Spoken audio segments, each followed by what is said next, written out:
안녕하세요. 행사와 함께하는 모든 순간 이벤터스입니다. 행사 호스트를 위한 이벤터스 웨비나 라이브 어느덧 세 번째 문이 활짝 열렸습니다.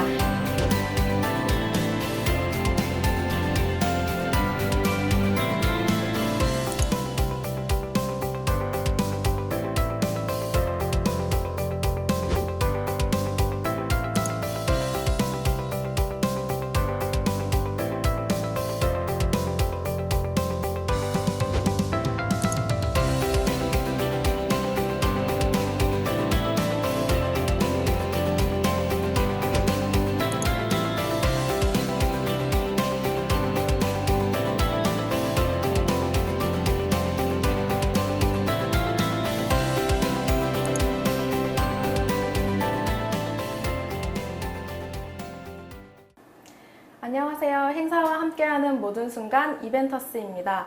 행사 호스트를 위한 이벤터스 웨비나 라이브 어느덧 세 번째 문이 활짝 열렸습니다. 저는 오늘 행사의 모더레이터 서지혜 매니저입니다. 지난 4월부터 행사 호스트분들에게 행사 기획과 운영에 도움이 될 만한 주제들만을 선정해서 인사이트를 제공해드리고 있는데요. 오늘의 주제는 지금 행사 호스트가 공간 마케팅을 해야 하는 이유입니다. 여러분, 공간이란 어떤 물질이나 또는 어떤 물체가 존재할 수 있거나 어떤 일이 일어날 수 있는 공간을 의미합니다. 현재 오프라인을 넘어 온라인 행사까지 공간이 정말 다각화되고 있다라는 생각이 드는데요. 웨비나라는 공간 속에서 행사나 브랜드를 효과적으로 알릴 수 있고 또 참가자의 참여를 이끌 수 있는 방법이 있다면 얼마나 좋을까라는 고민을 많이 하셨을 것 같아요. 저도 많이 했었거든요. 근데 그 방법 중 하나가 공간 마케팅이 될 수 있다고 합니다. 그래서 오늘은 약 1시간이라는 시간 동안 공간 마케팅을 주제로 유익한 시간 가져보려고 합니다. 시작에 앞서서 이벤터스에 대한 설명을 잠깐 드리려고 하는데요.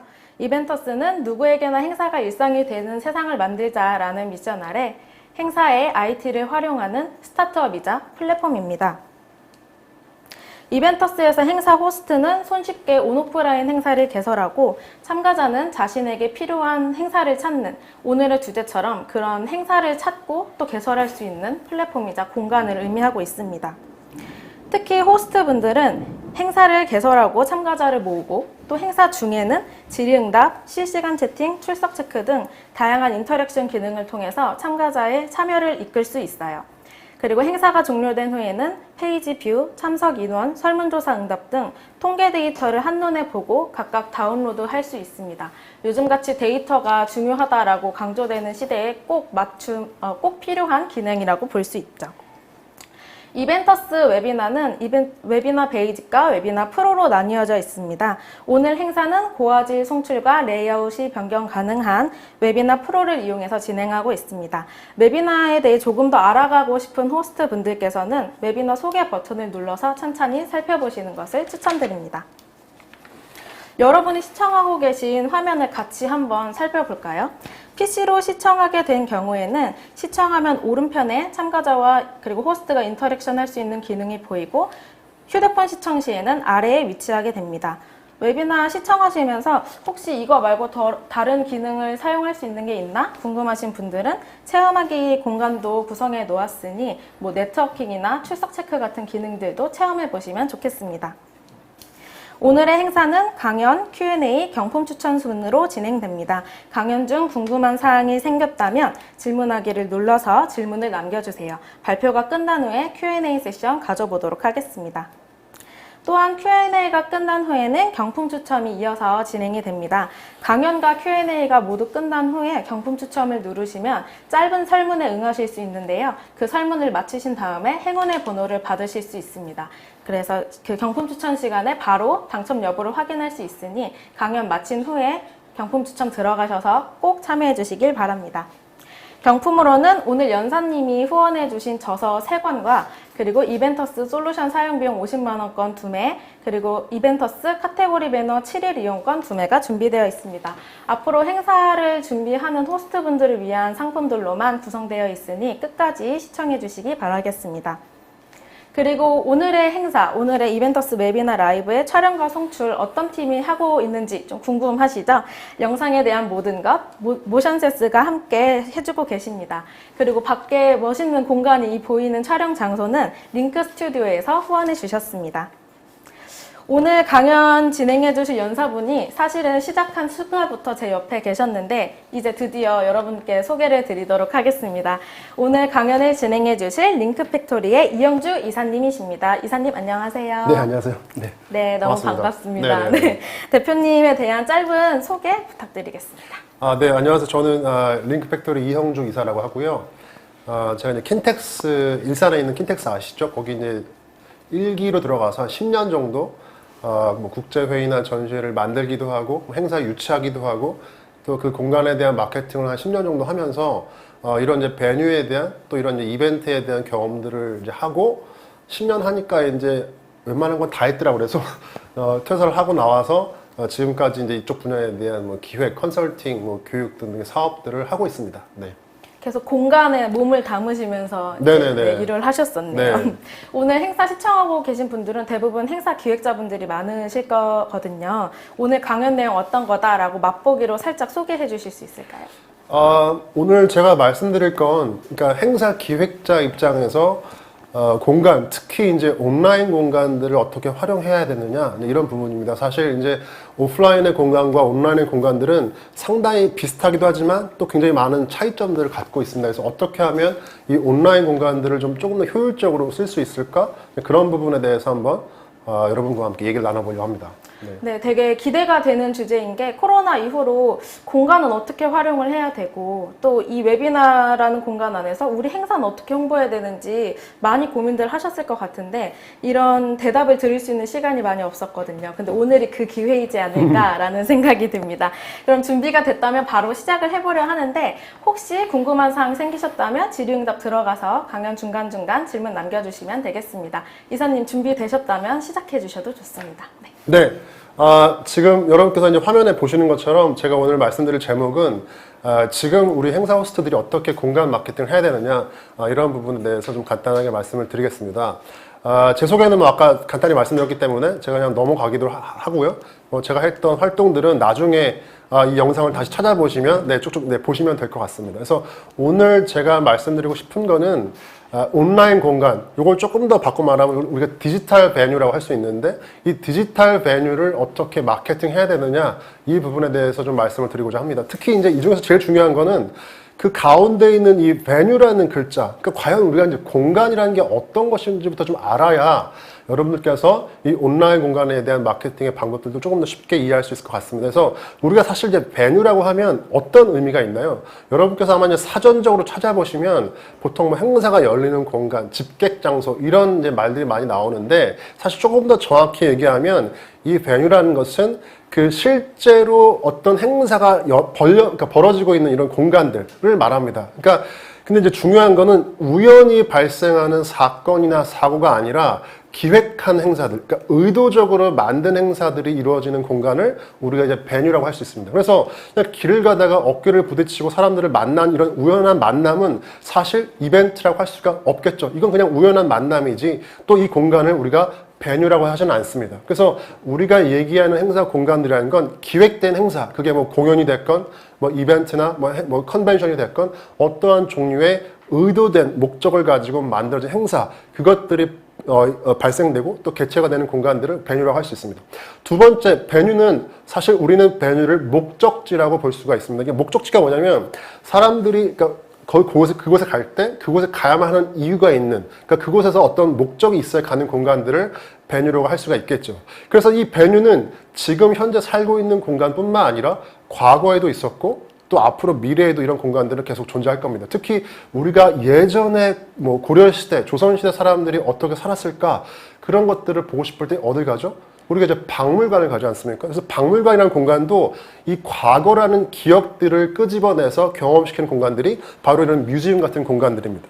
또 우리가 현재 일상을 살면서 너무나 피곤하다, 뭔가 영감을 얻고 싶다, 그런 공간들 찾아가고 싶을 때 보통 우리가 어딜 갑니까? 뭐 쇼핑몰이나 아레나 같은 공간들을 갑니다. 그래서 이런 공간 역시도 현재의 어떤 영감을 불러일으키는 공간으로 굉장히 각광받고 있습니다.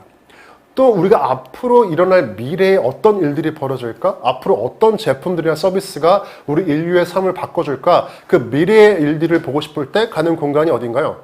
바로 여러분 근처에 있는 이런 컨벤 센터들, 뭐 코엑스나 킨텍스 같은 이런 컨벤 센터들은 10년 전, 20년 전에 제품을 갖고 나오는 것이 아니라 항상 미래에 대한 얘기를 하면서 이런 제품들과 기업들이 함께 참가하는 행사가 벌어지고 있는 것이죠. 그래서 중요한 것은 과거나 현재나 미래나 그 공간들은 하드웨어가 아니라 사실 그곳에 가는 이유는 거기서 벌어지는 컨텐츠 때문에 가는 것이죠. 그래서 우리가 중요한 거는 하드웨어를 중요시 생각하는 게 아니라 어떻게 보면 그 안에 어떤 컨텐츠를 만들어낼 것이냐, 그 어떤 컨텐츠를 경험할 수 있는 공간이냐가 이 베뉴의 마케팅 할 때 굉장히 중요한 요소가 될 수밖에 없습니다. 그래서 제가 지금 말씀드린 이 두 가지 그러니까 라이브 해프닝, 실제 벌어지는 행사, 그리고 목적이 있는 행사, 그 두 가지를 가지고 우리는 베뉴라고 말할 수 있어서 베뉴를 굳이 다시 한번 정의한다면 의도된 이벤트가 벌어지는 그런 경험과 소통의 장이 베뉴라고 할 수가 있을 겁니다.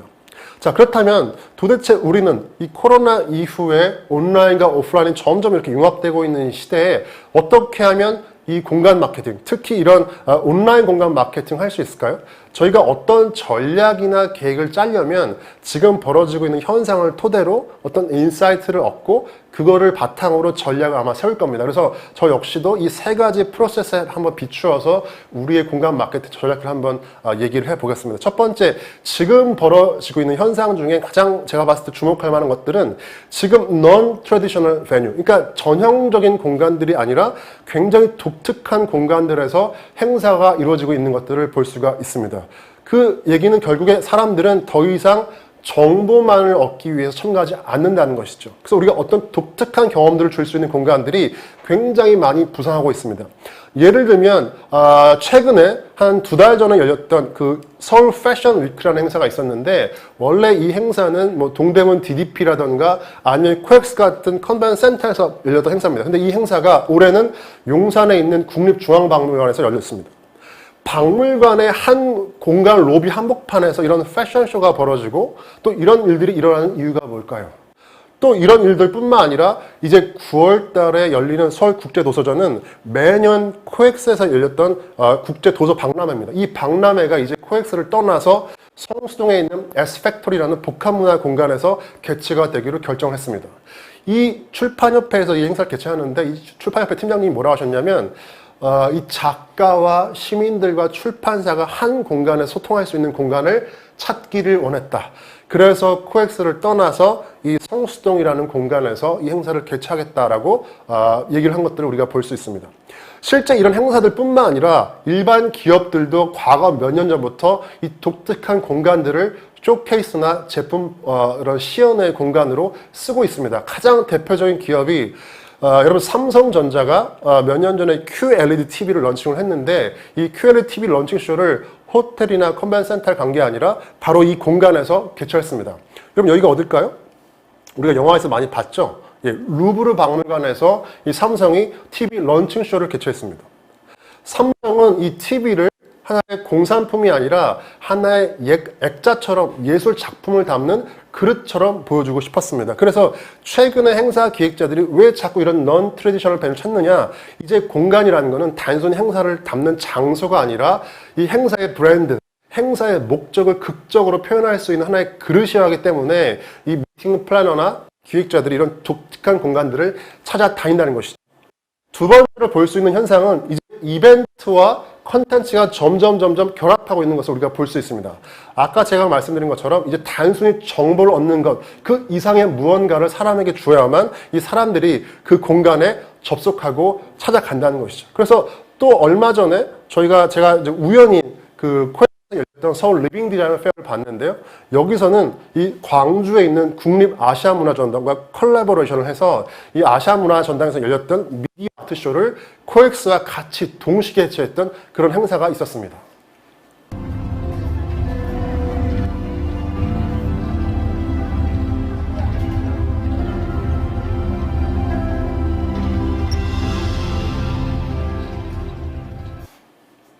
네, 지금 보신 것처럼 사람들이 전시회를 보러 왔다가 이 미디어 아트쇼를 보고 나가지를 않더라고요. 그러니까 오히려 공간에 체류 시간이 늘어나면 사람들은 더 돈을 쓸 수밖에 없습니다. 그래서 이렇게 체류 시간을 늘리고 사람들에게 체험을 시켜주는 컨텐츠가 점점 이런 비즈니스 이벤트와 접목돼서 매출이라든가 이런 기업들의 수익에도 굉장히 도움을 많이 주는 것을 우리가 볼 수가 있습니다. 이런 현상은 비단 컨벤션 센터뿐만 아니라 최근에 테이트 모던이나 이런 구겐하임 같은 미술관에서도 이 미술관의 전시 오브전의 컨텐츠와 기업 행사가 결합해서 이 행사 참가자들에게 이 독특한 경험들을 줄 수 있는 그런 모티브를 계속 제공하고 있다는 것이죠. 세 번째 현상은 코로나 이후에 여러분께서 이제 많이 경험하셨지만 온라인 이벤트가 굉장히 많이 증가하고 있습니다. 근데 제가 봤을 때 이제 온라인 행사는 더 이상 행사로 접근하는 것이 아니라 이제 하나의 이벤트는 미디어로서 접근을 해야 되는 것이 아닌가 하는 생각을 할 수밖에 없습니다. 여러분 여러분도 지금 이 온라인 행사에 접속하고 계시지만 온라인 행사를 기획할 때 가장 큰 문제가 뭔가요? 제가 봤을 때는 온라인 행사를 기획할 때 가장 큰 문제가 VR이다, AR이다 화려한 기술을 잘 쓰느냐가 중요한 것이 아니고 어떻게 하면 사람들을 이 세션 중간중간마다 도망가지 않고 붙잡아 둘 수 있느냐, 다시 말해서 이 노쇼를 어떻게 방지할 것이냐가 굉장히 중요한 화두가 될 수밖에 없습니다. 왜? 오프라인 공간은 사실 사람들이 그 안에 있으면 쉬는 시간에 커피 마시면 사람하고 얘기도 하고 네트워킹 하면서 그 공간을 떠나지 않겠죠. 근데 온라인 행사는 한 번 쉬는 시간을 주면 자기 할 일에 바빠가지고 다시 접속하지 않습니다. 그래서 이 노쇼를 어떻게 방지할 것이냐 굉장히 중요한 화두가 될 수밖에 없는데 이 노쇼에 대해서 힌트를 줬던 행사가 하나 있었습니다. 올 1월 달에 미국에서 열렸던 CES라는 이 쇼가 100% 디지털로 열렸습니다. 그래서 이 100% 디지털 CES가 어떻게 노쇼를 방지했느냐, 이 세션 사이사이를 그냥 블랙아웃 화면이라던가 홍보 영상을 돌린 게 아니라 전부 다 이 행사에서 벌어졌던 컨텐츠나 스피치나 또는 어워드 프로그램을 전부 아나운서들이 나와서 전부 랩업 세션들을 만들었어요. 그러니까 사람들이 떠나지 않고 다른 데서 이런 쇼케이스가 있었구나, 이런 스피치를 했구나, 이런 상을 받았구나를 전부 다 중간중간 타임마다 체험할 수 있기 때문에 떠나지를 않았던 것이죠. Because there's so many people able to experience this that would have never been able to travel to Vegas. So they're able to share in the passion that we have for CES. Well, this is the longest I've ever gone without going to Las Vegas. It's been a full year, which is pretty. 네, 지금 보신 것처럼 사실 제가 이 CES를 접속했는데 저는 그 당시에 이게 도대체 제가 CES 전시를 보고 있는 건지 무슨 CNN 방송을 보고 있는 건지 헷갈리더라고요. 그러니까 그만큼 이제 하나의 온라인 이벤트가 어떻게 사람들에게 미디어로서 역할을 해줘야 되느냐, 그것이 점점 중요해질 수밖에 없다는 겁니다. 네 번째 현상은 이제 이벤트와 데이터가 하나로 합쳐져서 이제는 이 불특정 다수를 위한 행사가 아니라 한 명 한 명에게 맞출 수 있는 큐레이션의 시대가 오고 있다는 것을 제가 느낄 수가 있습니다. 또 제가 CES 사례를 들 수밖에 없는 게 이 CES가 굉장히 많은 고민을 한 것을 제가 볼 수가 있었습니다. 여러분들이 전시회나 컨벤션이나 또는 온라인 이벤트를 하시면 전부 다 사람들이 다 참가 데이터를 제공해서 정보를 등록합니다. 근데 그동안 여러분이 줬던 정보가 여러분한테 어떤 혜택으로 돌아왔나요? 사실 제가 등록을 해도 저한테 돌아온 것이라고는 참가비 무료, 입장료 무료 말고는 저한테 돌아온 혜택이 없었습니다. 근데 이 CES는 제가 제공한 모든 정보를 패턴화해서 인식하고 저에게 맞는 세션이 뭔지, 당신이 방문해야 할 기업이 어딘지를 전부 다 큐레이션해서 저한테 추천해 줬습니다.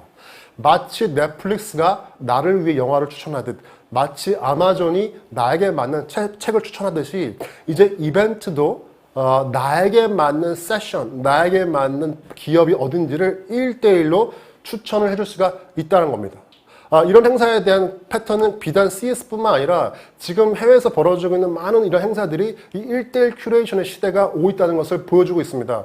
여러분 아트 바젤이라는 행사 아십니까? 얼마 전에 우리 삼성의 이건희 회장님 그 미술 작품들이 굉장히 많은 화두가 됐었는데 이 아트 페어가 전 세계 제일 큰 아트 페어가 아트 바젤입니다. 이 아트 바젤은 코로나 때문에 온라인 이벤트를 만든 게 아니라 원래부터 이 미술 작품들을 온라인에서도 사고 팔 수 있도록 이 거래 플랫폼들을 만들었는데 이 OVR이라고 불리는 이 온라인 플랫폼들을 만들면서 어떤 것들을 고민했느냐, 여러분 지금 화면에 있는 이 그림 보이시죠? 이 그림이 만약에 2천만 원이다. 이게 왜 2천만 원인지 여러분 이해할 수 있습니까?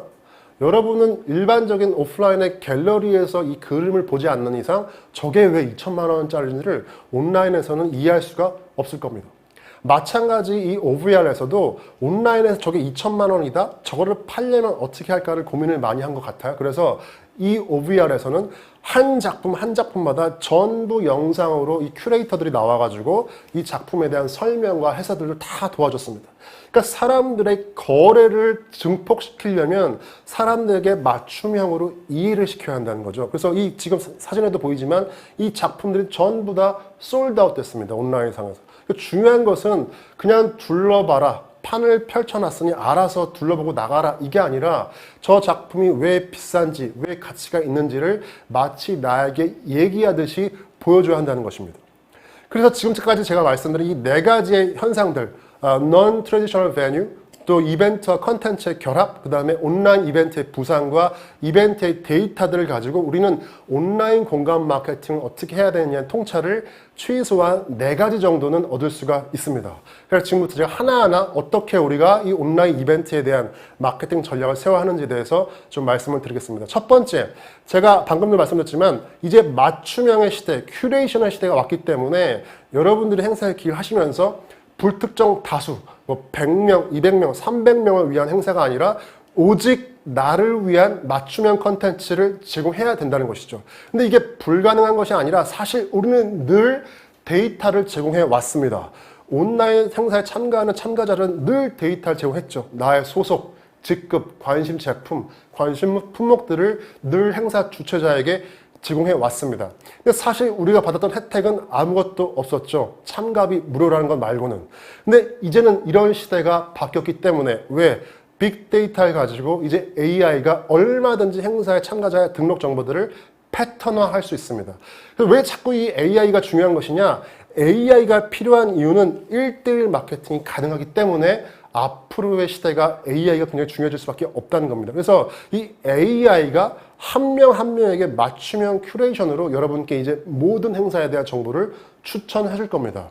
그래서 그게 내가 참가자와 연사간, 또 참가자와 참가자 간, 또 참가자와 이 주최자 간의 이 데이터들을 교환하면서 이제 온라인의 이벤트들은 1:1 마케팅의 시대가 올 수밖에 없다라는 것이죠. 그래서 여러분들이 행사를 기획하실 때 이미 여러분들은 수많은 데이터들을 필터링하고 제공할 수 있습니다. 왜?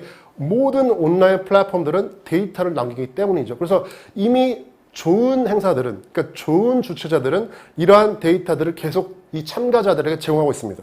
어떠한 제품들이 가장 클릭을 많이 했느냐, 어떠한 바이오가 가장 많은 체류 시간이 있었느냐, 어느 나라, 어느 도시 접속했느냐, 이 부분들이 있어야만 참가자들이 이 데이터들을 가지고 ROI를 따질 수가 있겠죠. 그래서 온라인은 오프라인처럼 명함이라도 뭐 브로셔라도 가져갈 수 있는 게 아니기 때문에 이 행사가 끝나고 나서 어떠한 데이터들을 비지터나 참가자에게 줄 수 있느냐가 이 온라인 플랫폼의 가장 중요한 참가 결정 요인이 될 수밖에 없습니다. 그래서 이 CES, 올해 CES를 총괄했던 회사가 어디였냐면 마이크로소프트였습니다. 그래서 마이크로소프트의 행사 담당 부사장이 어떤 얘기를 했느냐, 온라인 이벤트라는 것은 가상 공간의 호텔 로비를 멋들어지게 만들고 가상 VR로 부스를 화려하게 꾸미는 게 중요한 게 아니라 어떻게 사람들 간의 연결, 어떻게 정보의 전달들을 온라인 플랫폼들을 활용해서 효과적으로 해줄 수 있느냐, 그것이 더 중요하다는 얘기를 했습니다. 여러분 이 말에 동의하십니까? 사실 뭐 이 말이 저는 정답이 아닐 수도 있지만 어쩌면 가장 중요한 것은 빈 공간을 화려하게 꾸며주는 것이 아니라 그 안에 이 참가하는 사람들과의 교류, 이 컨텐츠와의 교류를 어떻게 보여줄 것이냐, 연결해 줄 것이냐가 정말로 중요한 부분이 아닐까 하는 생각이 듭니다. 두 번째는 여러분 온라인 행사를 만드실 때요, 사람들은 홈페이지에 보여지는 첫 화면을 보고 싶어서 들어가지 않는다는 것이죠. 그래서 제일 중요한 건 사람들이 원하는 가장 최종 목적지, 결국 랜딩 페이지 마케팅을 어떻게 하느냐가 더 중요해질 수밖에 없습니다. 여러분이 오프라인의 행사를 참가하시면 오프라인 행사의 장점이 뭔가? 여러분이 오프라인 행사를 가던 오프라인의 서점을 가시던 우리가 뜻하지 않은 제품이나 뜻하지 않은 책을 발견할 때의 기쁨, 그걸 우리가 이제 세렌디피티라고 합니다. 그러니까 우연한 발견의 기쁨이 오프라인 행사에는 있죠. 근데 여러분 온라인 행사가 어떻습니까? 이런 세렌디피티가 아니라 온라인 행사는 오로지 이 편집자의 마음대로 화면을 띄워줍니다. 첫 화면에 어떤 회사를 보여줄 것이냐, 어떤 후원 기관들을 보여줄 것이냐, 전부 행사 주최자가 정합니다. 그래서 결국 2페이지, 3페이지, 저 뒷페이지에 숨어있는 수많은 중소기업들은 온라인 행사로 갈수록 더욱더 숨어 지낼 수밖에 없습니다. 그래서 여러분들이 정말 행사를 기획하실 때 중요한 건 대기업, 중소기업 모두가 드러날 수 있도록 그 기업들이 도착해 있는 가장 최종 목적지까지 연결될 수 있는 이 랜딩 페이지 마케팅이 중요하다는 것이죠. SNS 마케팅 할 때도 뭐 페이스북이나 유튜브에 좋아요가 많은 게 중요한 게 아닙니다. 결국에는 그 컨텐츠를 타고 들어와서 이 최종 기업들이 앉아있는 페이지, 이 링크를 끝까지 타고 들어올 수 있게 여러분께서 도와주셔야 여기에 참가하는 기업이나 이 참가자들이 최종적으로 홍보 마케팅에 이 온라인 이벤트를 활용할 수가 있을 겁니다. 세 번째 전략이라 하면 이제 모든 행사는 드러내고 노출될 수 있도록 도와주셔야 할 겁니다. 여러분, 이건 결국 다 사람이다 하는 일이기 때문에 사람은 사실 욕망의 단계가 다 있죠. 잠깐 제가 이제 우리 교과서적인 얘기를 한다면 다 여러분 이제 매슬로우의 아마 인간의 욕구 단계를 배웠을 겁니다. 옛날에 기억나십니까? 가장 기본적인 욕구가 뭡니까? 사람의 기본 욕구. 배고픔, 돈을 벌어야 되고 안전해야 됩니다. 근데 사람들이 이제 돈이 많고 따뜻하고 좀 이렇게 안전하면 그 다음에 어떤 욕심이 나요? 아, 이제 내가 뭔가 사회적으로 인정받고 싶다. 어디에 소속되고 싶다, 사랑받고 싶다, 이런 욕구가 또 생겨납니다. 그럼 가장 궁극적인 욕구가 결국에는 자기개발, 자아실현이 이제 가장 인간의 최종적인 목적이라고 얘기를 했었죠. 요거를 이 매슬로우의 3단계를 온라인 행사 참가자 욕구로 살짝 비틀면 가장 행사 참가자의 기본적인 욕구가 뭡니까? 결국엔 정보 습득, 홍보, 판매가 기본적인 목적입니다. 근데 이 기본적인 목적은 이미 다 달성이 됐죠. 쿠팡, 알리바바, 아마존을 통해서 얼마든지 이제 사람들은 판매할 수 있고 홍보할 수 있고 얼마든지 정보를 얻을 수 있습니다. 그럼 사람들이 그 행사에 굳이 가야 하는 이유가 뭡니까? 이 행사에 왔을 때만 느낄 수 있는 어떤 유니크한 익스피리언스를 줄 수 있느냐가 결국에는 그 행사에 참가하는 이유가 될 겁니다. 가장 마지막으로 행사 참가자가 이 행사 참가하는 욕구가 뭡니까? 결국은 이 행사를 통해서 자기 행동이나 사상이 변화되는 느낌을 가져야 결국 이 행사 참가자의 기획자의 의도가 원활히 맞춘 행사가 될 수 있을 겁니다. 그래서 결론적으로 얘기하면 우리는 이제 1단계를 뛰어넘을 때가 왔다. 왜? 모든 것이 온라인으로 가능한 시대에 와 있기 때문에 행사에 참가하는 이유를 만들어줘야 한다는 것이죠. 그래서 기업들이 이 행사에 참가했을 때 우리 회사가 드러날 수 있도록, 우리 참가자가 드러날 수 있도록 어워드 프로를 만든다던가, 또는 하루 종일 부스에 앉아있는 것이 아니라 우리 스스로가 스피치할 수 있고 우리 컨텐츠를 확산할 수 있는 기회를 준다던가, 또는 이 네트워크하고 연결할 수 있는 참가자와 연사, 참가자와 참가자끼리 소통하고 연결할 수 있는 이런 기회를 준다던가, 무엇이 됐건 간에 이곳에 와야만 하는 이유를 만들어줘야 이제 참가자들은 온라인 공간들에 온다는 것입니다. 그래서 오히려 온라인으로 갈수록 이 숨어있는 조그마한 기업들을 드러내고 보여줄 수 있는 프로그램들이 점점 중요해질 수밖에 없을 겁니다. On to the best digital health and fitness product. This category is for the products that demonstrate the most innovative use of technology to improve users' health and well-being. 네, 지금처럼 해외 많은 전시회들이 온라인으로 갈수록 점점 이런 온라인 가상 공간을 쓸수록 어떻게 하면 이런 숨어있는 기업들을 드러내고 보여줄 것이냐, 이것들에 대한 고민을 할 수밖에 없다는 것이죠. 왜? 첫 페이지는 늘 대기업, 글로벌 기업, 정부, 후원 기관의 몫이기 때문에 이 숨어있는 기업들이나 이런 플레이어들을 여러분께서 도와주셔야 진정으로 이런 기업들이 참가할 수 있는 온라인 플랫폼이 될 수가 있을 겁니다. 뭐 이런 사람들과 연결 또한 굉장히 중요할 수밖에 없다는 것이고요. 그래서 이런 부분들을 가지고 여러분께서 한번 이런 행사를 도와주시면 좋을 것 같고, 마지막 전략은 랩업 플래닝. 제가 아까도 말씀하셨지만 온라인 행사의 가장 큰 문제점, 체류 시간을 늘릴 수 있는 기획들을 여러분께서 해 주셔야 합니다. 여러분, 항상 행사를 기획할 때 가장 고민을 할 게 뭐냐, 이 사전 등록자를 어떻게 실제 현장의 등록자로 전환시킬 것이냐. 그래서 우리가 항상 행사 기획자들이 컨버전 레이트, 이 KPI를 잘 관리를 하셔야 됩니다. 왜? 아까도 보여드렸듯이 이 노쇼를 방지해야 되기 때문이죠. 그래서 최근에 국내에서 벌어지고 있는 행사들도 어떻게 하면 이런 치료 시간 늘릴까에 대한 고민들을 굉장히 많이 하면서 이 영상과 이런 미디어와의 결합들을 굉장히 많이 고민을 하고 있습니다. 앞으로도 더 많은 활약 부탁드리도록 하겠습니다. 예, 감사합니다. 고맙습니다. 일단 직접 만나볼 수 있고 눈으로 볼 수 있으니까 규모가 어마했던 것 같습니다.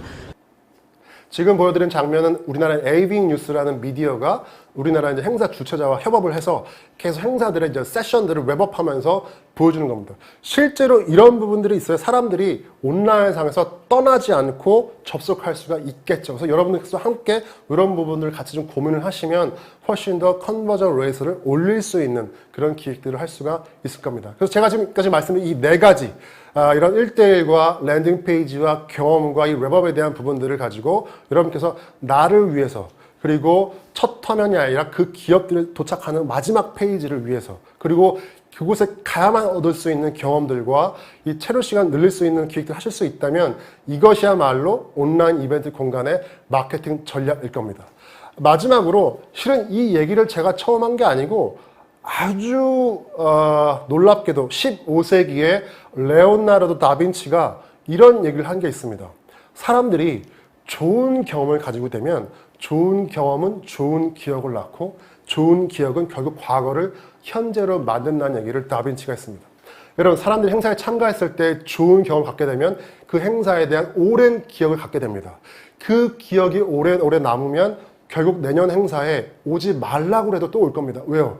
좋은 기억들을 가져갔기 때문에. 그래서 온라인이든 오프라인이든 여러분께서 참가자에게 좋은 경험을 통해서 좋은 기억 갖게 만드시면 여러분이 굳이 많은 광고비를 쓰지 않더라도 내년에 놀라운 참가자가 증대된 효과들을 거둘 수 있을 것이라고 제가 생각하고 있습니다. 그래서 이것들이 바로 여러분들이 지금 행사 주최자 입장에서 이 공간 마케팅을 해야 하는 이유가 아닐까 하는 얘기를 해보았습니다. 네, 짧게 여러분께 이런 부분 한번 말씀을 드렸습니다. 감사합니다.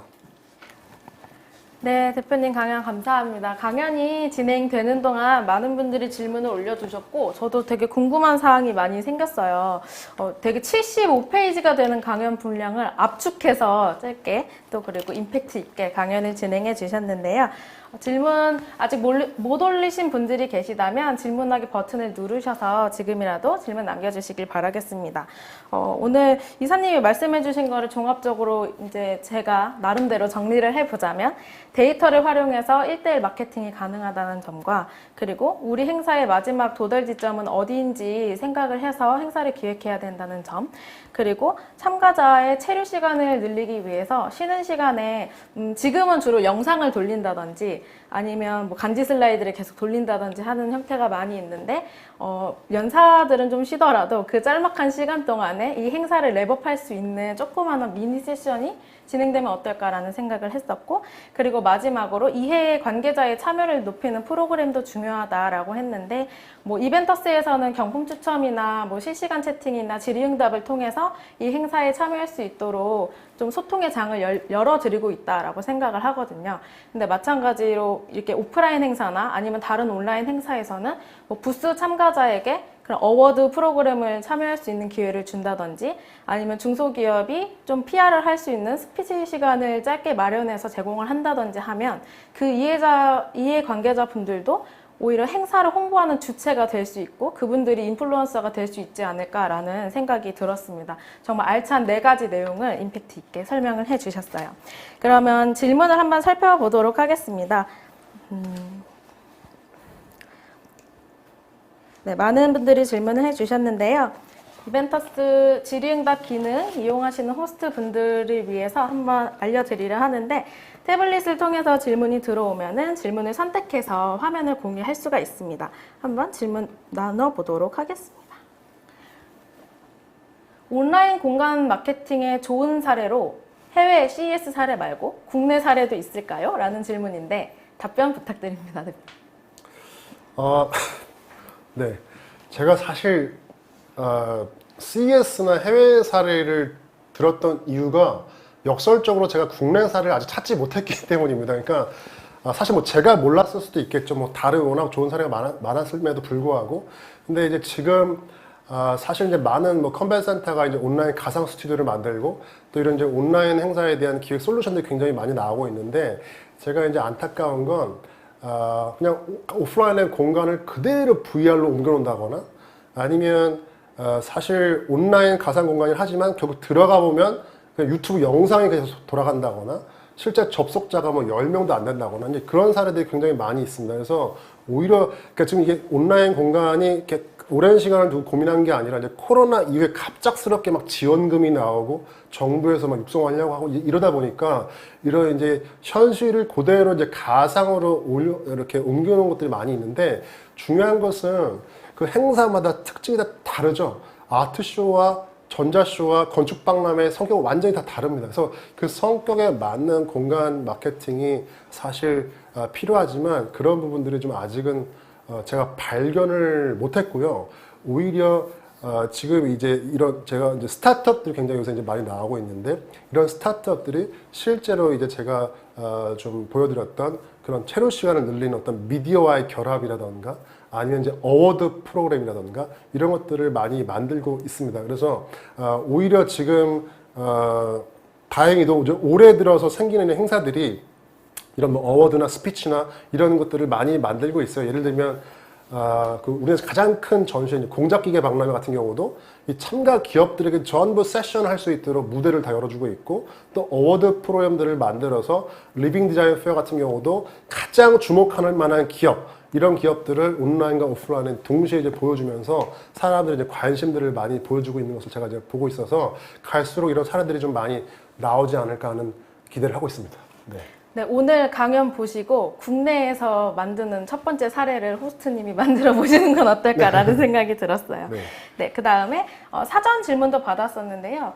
온라인 공간 마케팅을 달아주셨는데 온라인 공간만으로 할 수 있는 것도 많지만 혹시 오프라인 공간에서는 마케팅 할 때 어떤 걸 하면 좋겠다 라고 말씀해 주실 수 있는지. 그러니까 온라인 행사 공간 말고 오프라인 행사도 이제 온라인도 하고 오프라인도 하니까 너무 많잖아요. 이 오프라인 행사를 좀 더 알리기 위해선 어떻게 해야 될까? 아니면 오프라인의 공간에 이런 장점을 더하면 좋겠다 이런 의견을 주셨는데 어떻게 생각하시는지.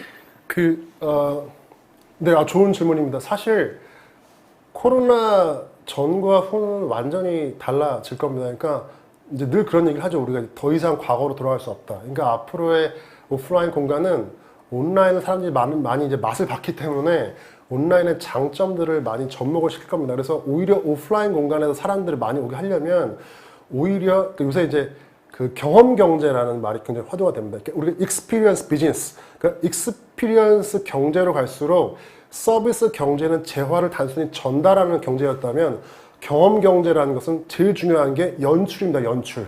마치 연극 무대를 세우듯이 오프라인 공간에 기획자 어떤 연출을 해서 독특한 체험들을 할 수 있느냐. 그래서 오프라인 공간들에 단지 세미나, 그냥 부스, 뭐 어떤 그냥 이런 뭐 파티 이런 것들만 있다면 아마 온라인 행사와 차별점이 없을 거예요. 그래서 오히려 그곳에 갔을 때 어떤 독특한 체험, 예를 들면 뭐 비즈니스 행사라면 그 기업 공장 투어를 같이 엮어준다거나 아니면 그런 CEO나 어떤 그런 C-레벨들과의 미팅을 만들어준다거나 이런 식으로 온라인이 줄 수 없는, 그러니까 역설적이지만 온라인을 할 수 없는 체험이나 경험 경제의 것들을 연출할 수 있는 공간 마케팅을 오프라인에 녹여내신다면 사실 오프라인을 굳이 안 갈 이유가 없겠죠. 그래서 그런 부분들을 좀 많이 고민하시면 좋을 것 같습니다. 네, 다음 질문 살펴보겠습니다. 온라인 공간 마케팅에 활용 가능한 데이터 종류는 어떤 것들이 있을까요? 세부적인 예시를 들어주시면 좋을 것 같아요.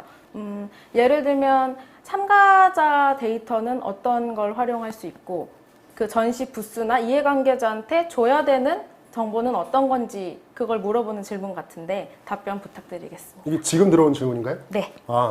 제가 아까 강의 자료에도 보여드렸는데 이제 그러니까 늘 온라인 이벤트는 정보가 있어요. 근데 온라인 이벤트라는 건 예를 들면 애뉴얼리 개최가 되는 행사들은 계속 같은 비슷한 사람들이 접속하기 때문에 우리가 패턴을 읽을 수 있습니다. 그래서 사실 그러니까 참가 기업들이 필요한 거는 내 페이지, 그러니까 이 행사가 아니라 내가 지금 앉아있는 이 URL 페이지에 어느 나라에서 접속했는지, 어느 도시에서 접속했는지, 어떤 레벨의 직급의 사람들이 접속했는지 이런 기본적인 인포메이션들을 줘야 되고요. 그리고 어떠한 제품들을 가장 많이 클릭했는지, 어떠한 컨텐츠를 가장 많이 오래 머물면서 체류 시간을 머물면서 체험했는지 그런 데이터들을 참가 기업이나 참가자들한테 줘야만 그걸 가지고 이 참가 기업들이 ROI를 뽑아낼 수 있습니다. 그래서 그 정보들을 가지고 이런 바이어가 접속했구나, 이 바이어한테 다시 어필을 해야 되겠다, 이 제품들을 제일 많이 클릭했구나,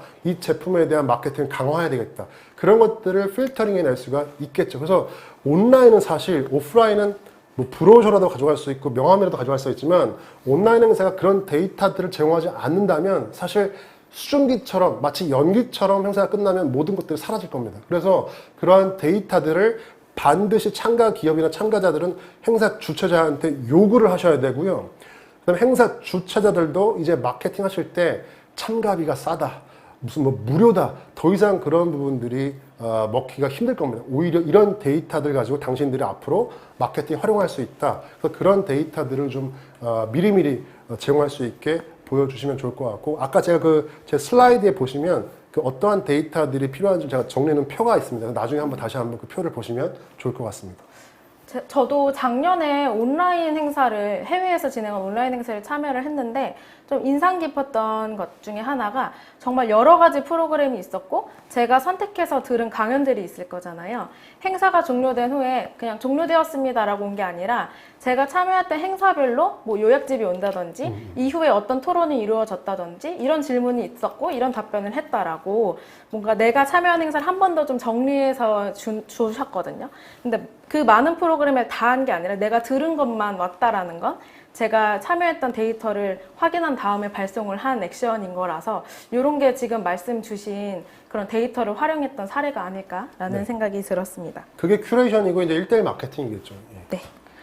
그리고 이것도 사전에 들어왔던 질문인데 공간을 선택하는 기준이 어떤 게 될 수 있고 그리고 객관적인 수치화를 어떻게 할 수 있는지가 궁금합니다. 라는 질문입니다. 네, 사실 행사 기획자들은 다 비슷할 거예요. 여러분들이 어떤 공간을 알아볼 때 제일 먼저 궁금한 건 뭡니까?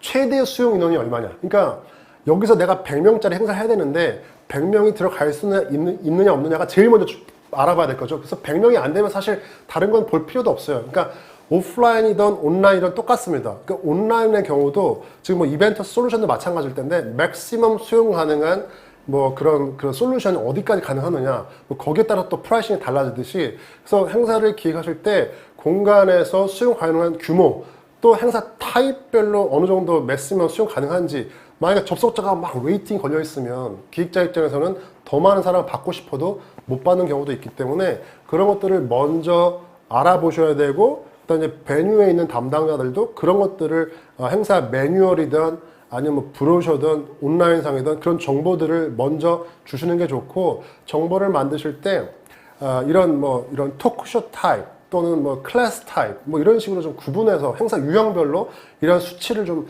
제공해 주시고 또 그런 것들을 받아볼 수 있으면 기획자들이 훨씬 더 편하게 행사를 기획할 수가 있을 겁니다. 네, 그 다음 질문 한번 살펴보려고 하는데요. 아무래도 온라인 행사를 기획하시는 분들도 있지만 오프라인 행사를 준비하시는 분들도 계실 거라서 지금 컨벤션 센터에 근무하시는 직원분이신 것 같아요. 컨벤션 센터는 앞으로 공간을 어떤 방향으로 활용을 해야 될까요? 대체적으로 컨벤션 센터가 주도적으로 행사를 주최하는 경우는 없다고 들은 게 많은데 컨벤션 센터가 앞으로 나아가야 될 방향에 대한 그런 이야기를 듣고 싶습니다. 네, 어느 센터에서 오셨나요? 아는 분은 같은데? 뭐 저도 센터에 있었지만, 사실 지금 약간 딜레마가 뭐냐면, 지금의 화두는 사실 스몰 앤 로컬 미팅입니다. 왜? 지금 국제회의 유치해봐야 유치 안 됩니다. 그죠? 지금 국제적으로 움직일 수가 없기 때문에, 물론 조금씩 이제 완화되고 있지만, 그런 스몰 앤 로컬 미팅이 갈수록 대형 공간의 마케팅은 더 힘들어질 수밖에 없습니다. 특히 대형을 외치는 우리나라의 특성상 결국 전시장은 지을 것이고 확장할 것이고 마스터 플랜대로 지을 겁니다. 근데 중요한 건 짓는 게 중요한 게 아니라 어떻게 운영할 것이냐가 문제인데, 지금 해외 사례들을 보면, 예를 들면 지금 싱가포르에 있는 아코르 호텔 같은 경우도 그 연회장을 원래는 뭐 300평, 500평 이런 식으로 팔았다가 이 코로나 이후에는 30평, 50평 이렇게 잘게 쪼개서 팔기 시작했습니다. 쪼개서 팔면 뭐가 바뀌어야 됩니까? 당연히 프라이싱이 바뀌어야 돼요. 그래서 이 스퀘어미터당 임대료 자체도 이 스몰 앤 로컬 미팅에 맞게 프라이싱 모델이 재조정이 돼야 되고요. 그 다음에 스몰 앤 로컬 미팅이라는 것은 행사 유치 타겟이 국제가 아니라 우리 센터를 지도의 정가운데 놓고 반경 10km, 15km, 20km 이내가 메인 타겟이 될 수밖에 없습니다. 그래서 반경 20km면 차로 한 3, 40분 이내에 협회, 기업, 뭐 정부기관 그런 행사를 개최하고 있는 그런 기관들의 데이터들을 전부 정리하셔서 실은 그 사람들이 이 베뉴의 메인 타겟으로 쓸 수 있게 여러분이 좀 마케팅 하셔야 되고, 또 하나 컨벤션 센터는 non 트래디셔널이 아니라 트래디셔널이에요. 가장 전형적인 공간이 컨벤션 센터이고 호텔입니다. 그래서 이 컨벤션 센터 호텔들은 그 지역에 있는 유니크 베뉴들, 박물관, 고궁, 미술관 이런 베뉴들과 협업을 좀 하셔가지고, 예를 들면 메인 행사는 센터에서 하더라도 뭐 리셉션, 페어웰, 뭐 전야제 이런 것들은 실은 그 지역의 유니크 베뉴들을 활용하시면 그 도시에 오래 머무를 수밖에 없습니다. 여러분, 도시가 왜 마이스를 합니까? 도시의 돈이 떨어져야 하기 때문에 그렇습니다. 도시의 돈이 떨어지려면 오래 머물게 해주면 돼요. 그래서 이 컨벤션 센터가 그런 지역의 로컬 베뉴들과 협업을 하면 그 도시에 자연적으로 경제 효과는 생길 수밖에 없습니다. 그래서 이 센터가 앞으로의 방향은 사실 그런 부분들, 또 하나는 지금 문화, 관광, 마이스 이런 게 다 결합되고 있겠죠. 그래서 이미 뭐 이거 제 생각이지만 앞으로 짓는 베뉴들은 이런 뭐 K 컨텐츠나 아니면 문화와의 결합들이 점점 중요해질 수밖에 없고, 이미 스타트업들 중에는 이런 컨벤션 센터를 활용해서 쇼케이스 공간, 또 이런 어떤 K-팝의 어떤 전초기지, 또는 이런 드라마와 관련된 뭐 전시를 만든다거나 뭐 아트페어를 만든다거나 이런 공간으로 또 쓰려고 하고 있습니다. 그래서 다양한 관점에서 컨벤션 센터가 좀 마이스와 관광과 문화를 같이 어우를 수 있는 기획을 하시면 좋을 것 같네요. 네. 네, 컨벤션 센터에 문화 콘텐츠들을 넣는 방법도 있지만 그 도시에 있는 다른 뭐 지역이나 아니면 다른 공간과 협업을 해서 그 경험을 제공하는 것도 한 가지의 방법이 될 수 있겠다라는 말씀이셨습니다. 질문 한 2개 정도만 받으려고 하는데, 아까 사례 중에서 해외 아트 작품 판매 큐레이터가 1대1로 붙는다는 게 좋은 사례인 것 같고 인상적이셨나 봐요. 근데 실제로 이 분께서도 온라인 행사를 준비하고 있는데 온라인으로 진행하는 전시회를 할 때 어떻게 하면 좋겠냐라는 말씀이셨던 것 같아요. 개인적인 의견을까지로 이제 마무리가 되었는데 말씀해 주세요가 덧붙여진 것 같습니다. 아쉬운 부분이 있었다면 어떻게 개선을 하면 좋겠고, 국내에서 온라인 전시회를 준비하시는 분이 있다면 이것만큼은 꼭 해라, 이것만큼은 꼭 하지 말아라 라는 조언을 한번 해주시면 좋을 것 같아요. 네. 제가 아까 아트바젤 얘기를 했었는데요. 사실 아트바젤이 제가 되게 인상 깊었던 것은 1대1로 붙어서 설명하는 정도 좋았지만, 여러분 온라인 전시회나 온라인 행사를 만드실 때, 그러니까 온라인은 사실 이제 상시 볼 수가 있다는 거, 언제든 들어가서 볼 수가 있다는 게 장점이지만 사실은 역설적으로 얘기하면 그게 단점일 수도 있습니다. 왜? 아트바젤이 뭘 판매하는 거죠? 사회자님? 뭘 파는 거예요? 네, 예술작품. 여러분, 예술작품이 제일 중요한 건 뭡니까? 희귀성이죠. 희소성. 가치가 있어야 됩니다. 근데 그걸 1년 내내 판다고 생각해보세요. 그건 사실 할인마트랑 똑같은 겁니다. 그래서 오히려 아트바젤은 오프라인의 전시 기간만 온라인도 열어줬어요.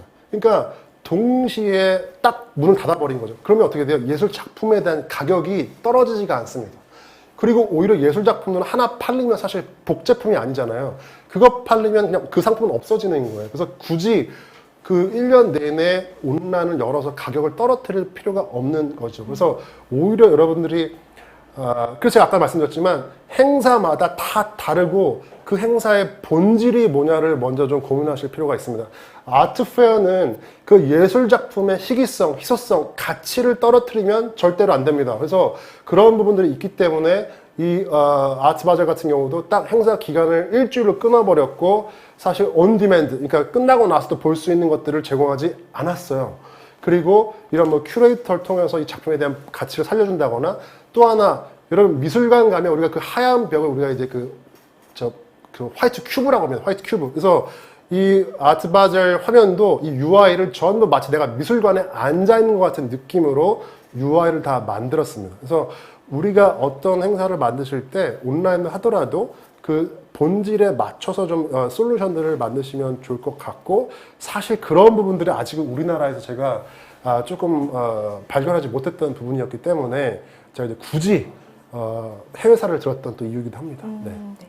요거는 마지막 질문인데 좀 임팩트 있는 마지막 질문인 것 같아요. 사람을 끌어모을 수 있는 좋은 공간이란 어떤 공간일까요? 되게 본질적인 질문을 하신 것 같거든요. 온라인이든 오프라인이든 공간에 대한, 좋은 공간에 대한. 네. 이건 사전 질문이군요. 네. 그 제가 생각하는 좋은 공간이라는 것은 결국 그 본인이, 그러니까 내가 그 공간에 갔을 때 남이 아니라 내가 돋보일 수 있는 공간이면 제일 좋은 공간인 것 같습니다. 그러니까 내가 그곳에 갔을 때 내가 돋보일 수 있느냐 없느냐가 전 제일 중요한 것 같고, 그래서 요새 이런 말이 있잖아요. 인스타 월시. 내가 밥을 먹는 이유, 내가 관광을 가는 이유, 내가 여행하는 이유, 내가 인스타 잘 나오냐 안 나오냐, 이게 사실 되게 중요한 화두가 될 수밖에 없습니다. 그래서 마찬가지로 내가 그 공간에 갔을 때 내가 어워드를 통해서 내가 드러날 수 있느냐, 내가 스피치를 통해서 나의 컨텐츠가 확산될 수 있느냐, 나의 어떤 이런 컨텐츠나 나의 존재감이 그 공간에 갔을 때 드러날 수 있느냐, 사실 그런 것들을 도와줄 수 있는 행사 또는 행사 기획자라면 굳이 여러분들이 돈을 써서 사람들을 모을 필요는 없을 겁니다. 그래서 그런 부분들을 좀 고민을 많이 하셨으면 좋고, 저도 실제로 제가 그렇게 좀 중소기업들을 많이 도와줬던 행사를 한번 해봤더니 과거의 행사보다 제가 그렇게 했을 때 실제로 비즈니스 진성 고객이 2배를 많이 제가 끌고 왔던 경험이 있습니다. 그러니까 돈 한 푼 안 들이고. 그 사실 참가자들을 이렇게 돋보이게 해주면 참가자들 신이 나서 자기들이 알아서 자기 손님을 다 데리고 와요. 그러니까 굳이 주최자가 뭐 돈을 써서 홍보를 안 해도 됩니다. 왜? 자기가 돋보이면 자기 손님들을 다 끌고 와서 야, 너도 한번 봐라. 내가 상 받는다. 내가 스피치한다. 그런 것들을 도와주신다면 훨씬 더 좋은 공간이 되지 않을까 하는 생각이 듭니다.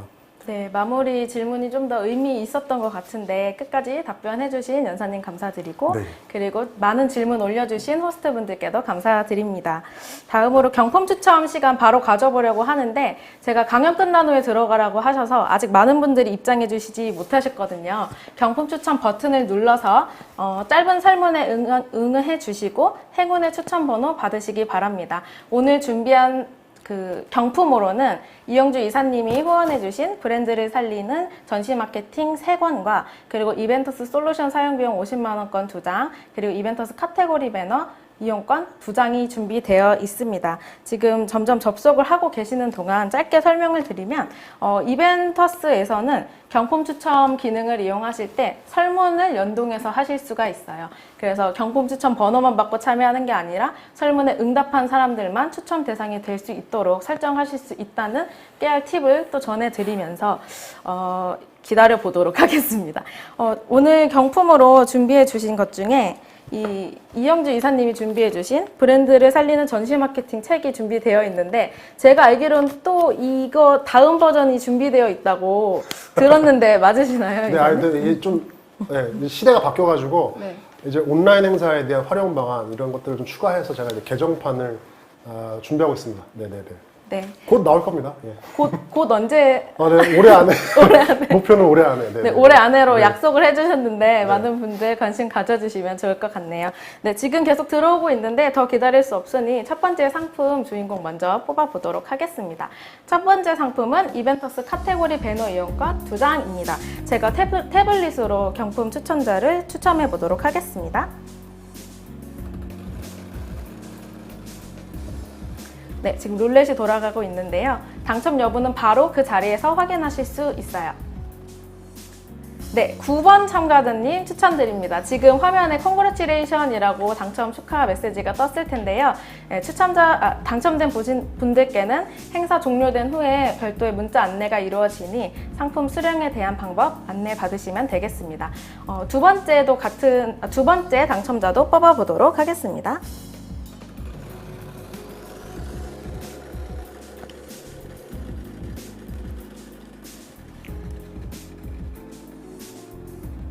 네, 29번 참가자분 축하드립니다.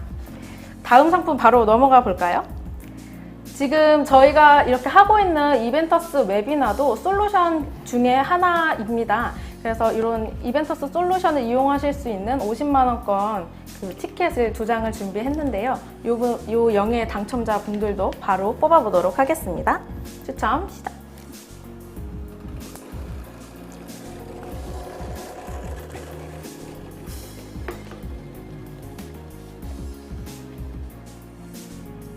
네, 70번 참가자분 축하드립니다. 이어서 바로 한번 뽑아보도록 할까요? 지금도 계속 들어오고 계신데 아직 상품이 남아있으니 어서 서둘러 들어와 주세요. 자, 그 다음 또 뽑아보도록 하겠습니다.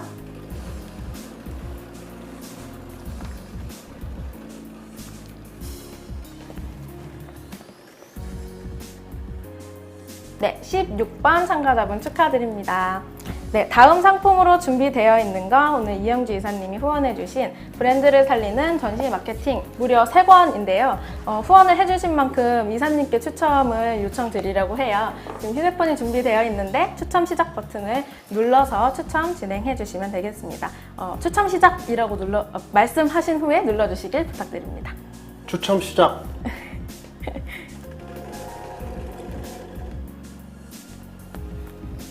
과연 어느 분이 당첨자가 되실지. 네, 7번 참가자분 축하드립니다. 이어서 2분 바로 뽑을 건데요. 마찬가지로 추첨 시작 버튼 눌러주시면 되겠습니다. 네, 추첨 시작.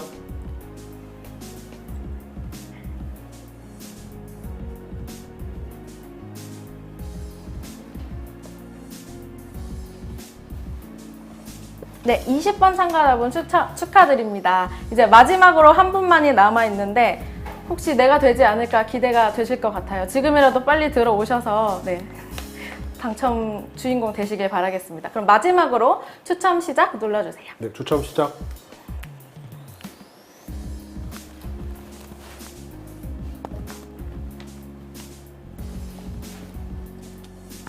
과연 네, 56번 참가자분 축하드립니다. 마지막 당첨자셨어요.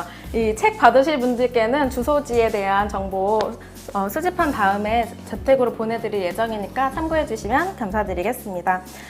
오늘 이렇게 경품 추첨까지 쭉 진행을 해보았는데 한 50분 넘는 시간 동안 처음부터 함께 해주신 이사님의 소감을 안 들어볼 수가 없는데요. 오늘 어떠셨나요, 이사님?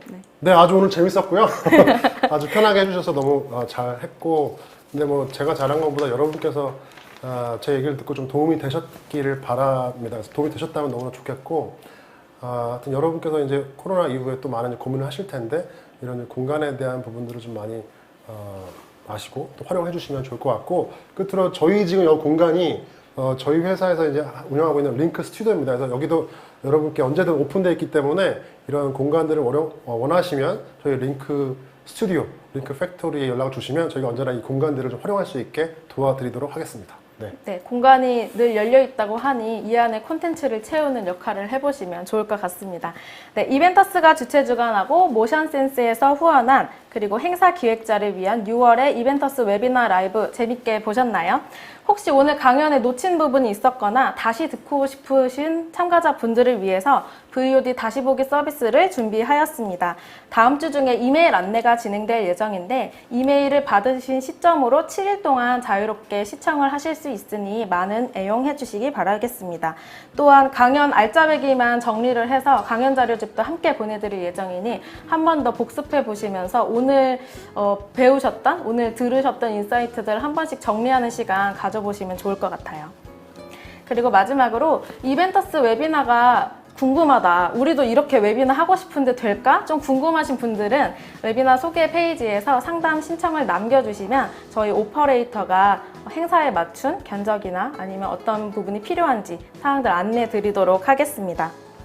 그리고 마지막으로 이벤터스 웨비나 라이브 앞으로도 놓치고 싶지 않다. 이게 한 달에 한 번씩 라이브로 진행이 되고 있잖아요. 그만큼 앞으로도 난 놓치고 싶지 않아 하시는 분들은 이벤터스 채널을 구독해 주시면 됩니다. 그럼 행사가 개설된 시점에 누구보다 빠르게 먼저 알람을 받으실 수 있으니까 앞으로도 많이 관심 부탁드리겠습니다.